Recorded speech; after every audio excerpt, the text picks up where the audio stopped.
ये एक important development है। आपको पता है इज़राइल ने कतर पे हमला किया और अब ये सारे मुसलमान मुल्क इकट्ठे तो हो गए हैं, लेकिन सवाल आखिर में यही पैदा होता है कि ये सारे मुल्क कर क्या सकते हैं? जब से इजराइल ने अटैक किया है कतर के ऊपर दोहा में, उसके बाद से इस्लामिक कंट्रीज, खास तौर पे गल्फ कंट्रीज जो हैं, उनमें काफी हद तक जो है वो परेशानी पाई जाती है। और पाकिस्तान के गिर्द जो चैलेंजेस हैं उनका ताल्लुक सिर्फ हिंदुस्तान के हवाले से नहीं है। इसराइल अब खुलकर खेल रहा है नेतन्याहू का। अगर आप ये जो हमने इंडिया को जिल्लत में शिकस्त दी है ना, ये बहुत बड़ा, ये सब उसके समरात मिल रहे हैं बहुत सारे। नहीं, बिल्कुल है, उसके रीजंस हैं। एक तरफ 77 बिलियन डॉलर का डिफेंस बजट वाली कौम, एक तरफ 9 बिलियन बजट वाली कौम।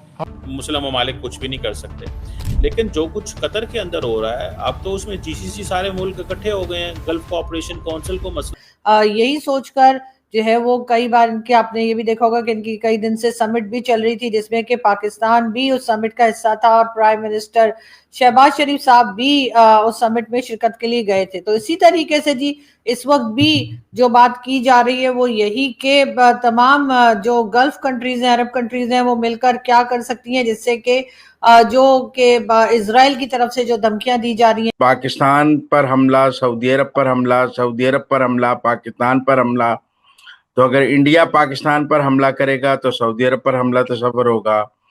इसराइल सऊदी अरब पर हमला करेगा तो पाकिस्तान पर हमला तसव्वुर होगा। जी, अब आपको लगता है कि हम इस पोजीशन में हैं कि अपने स्ट्रेटेजिक अलायंसेस बेहतर कर सकते हैं? क्योंकि प्राइम मिनिस्टर का एक तो बहुत उसको अहमियत दी जा रही है सऊदी विजिट को कि वहाँ कुछ डील्स वगैरह साइन होंगी। देखिए, इम्पोर्टेंट चीज़ इसमें ये है कि ये एक इम्पॉर्टेंट डेवलपमेंट है। आपको पता है इज़राइल ने कतर पे हमला किया और अब ये सारे मुसलमान मुल्क इकट्ठे तो हो गए हैं, लेकिन सवाल आखिर में यही पैदा होता है कि ये सारे मुल्क कर क्या सकते हैं? What can they do? Israel ने आज फिर जो है वो मैं देख रहा था 48 लोगों को कत्ल कर दिया है गज़ा के अंदर, and now they are going for a invasion of Gaza city को इन्वेड कर रहे हैं। मतलब गज़ा के अंदर जो कुछ हो रहा है ऑब्वियसली दैट इज़ समथिंग जिसको मुस्लिम ममालिक कुछ भी नहीं कर सकते, लेकिन जो कुछ कतर के अंदर हो रहा है अब तो उसमें जीसीसी सारे मुल्क इकट्ठे हो गए हैं, गल्फ कोऑपरेशन काउंसिल को मसला बन गया है कि ये जीसीसी बेसिकली जो नेतन्याहू है वो चाहते क्या हैं? नेतन्याहू ये चाहते हैं कि मैं जीसीसी ममालिक पे ऊपर भी हमला करूं और फोर्स करूं कि मुझे रिकग्नाइज करो। वो चाहते हैं कि मैं फोर्स करूं इनको कि मुझे रिकग्नाइज करें, और अगर ये रिकग्नाइज नहीं करते तो फिर मैं इनको किस अंदाज से मुझे देखना है। तो मुझे लगता है कि they are going through a pressure.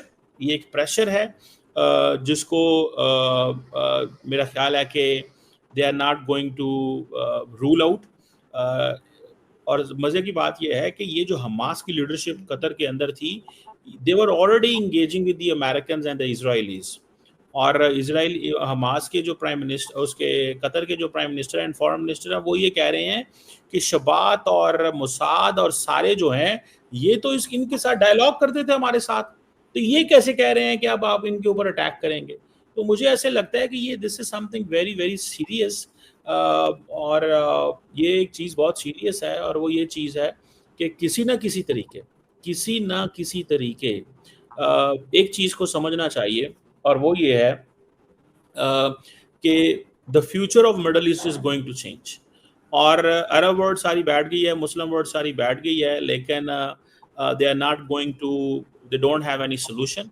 The only solution which they have is either the Americans or the solution lies with the Israelis. Arabs के पास कोई सोल्यूशन नहीं है, और कल को अगर इसराइल इन पे हमला भी कर देता मुख्तलिफ शहरों के अंदर, मुख्तलिफ मुल्कों के अंदर, तो ये क्या कर सकेंगे? Frankly speaking they can't do anything, they don't have any solution. ना इनके पास सोल्यूशन है, ना फौज है, ना मिलिट्री है, ना कोई मैकेनिज्म है।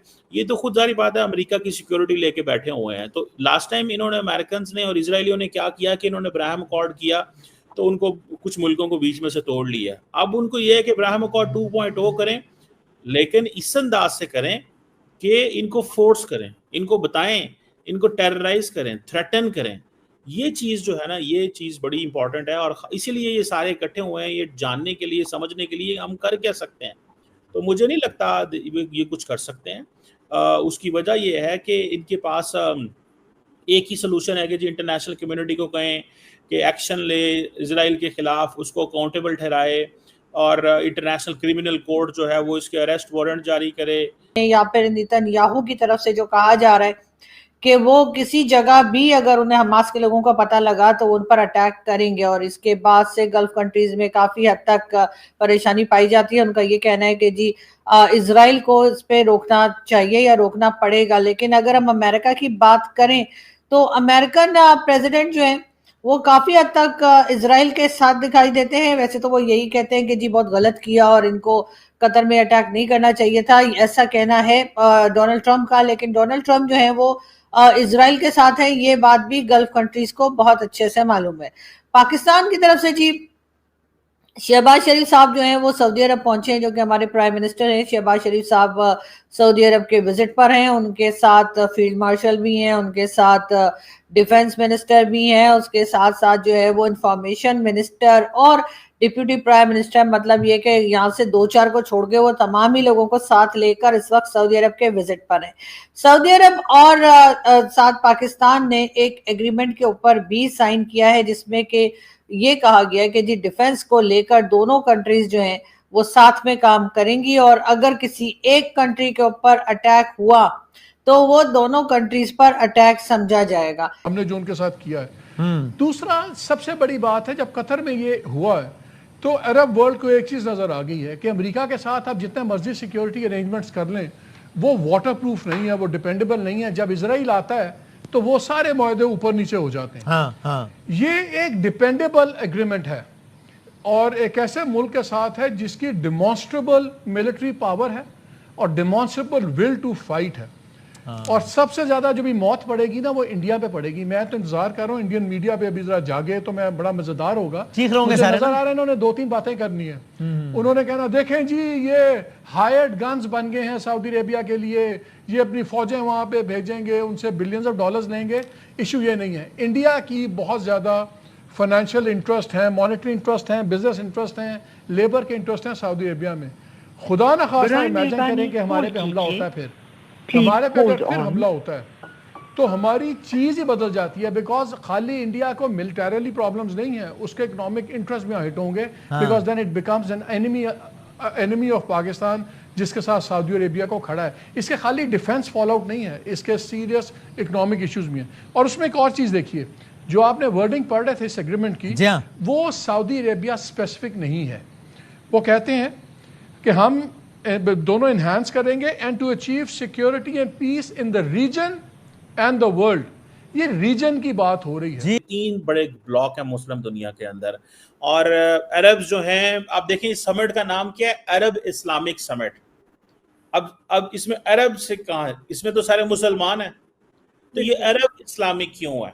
So they want to keep it distinguished. वो एक डिस्टिंग्विशनेस रखना चाहते हैं, डिस्टिंग्विश्ड फीचर अपना रखना चाहते हैं कि अरब्स की ये पोजीशन है, हम इतने ताकतवर हैं, आप हमारे पीछे हैं, ये अरब लीड करेंगे इसको। दैट इज राइट, वो करें जो मर्जी करें, बिकॉज वो समझते हैं कि हमारे पास पैसा है। मुसलमान दुनिया के समंदर वो समझते हैं हमारे पास पैसा है। अब होता क्या है, they have the money but they can't defend themselves. Iranians can't defend themselves, Arabs can't defend themselves. Turks का ये एडवांटेज है कि they are part of the NATO, वो नेटो का हिस्सा है। इजराइल अगर तुर्की पे हमला करता है तो कल को नेटो कंट्री को इजराइल के कतर तुर्की के साथ खड़ा होना पड़ेगा। सो मुझे ऐसे लगता है कि ये तुर्की जो है ये आपका ये इनका आपस में इकट्ठे होना that does not make any sense, की कोई लॉजिक नहीं बनती। आपको याद होगा थोड़ा अरसा पहले कि इस्लामिक मिलिट्री अलायंस बना था जिसके हेड जो थे पाकिस्तान के साबिक आर्मी चीफ रहील शरीफ थे, वो भी साइलेंट है, डॉर्मेंट है, वो बोले ही नहीं है। और उस वक्त ये पता चला था ये सारे का सारा जो अलायंस है that is against al Qaeda and Islamic State. So सवाल ये है कि ये अल-कायदा और इस्लामिक स्टेट के खिलाफ तो मुसलमान इकट्ठे नहीं हो सकते, मिलिट्री ऑपरेशन नहीं कर सकते, जॉइंटनेस नहीं दिखा सकते। उस वक्त जो मसला था शायद ये था कि यमन के खिलाफ हम कुछ कर सकें, उस वक्त ये एक और एंगल से सोच रहे थे। लेकिन याद रखें इजराइल के खिलाफ अगर ये कुछ करने की कोशिश करते हैं तो कल को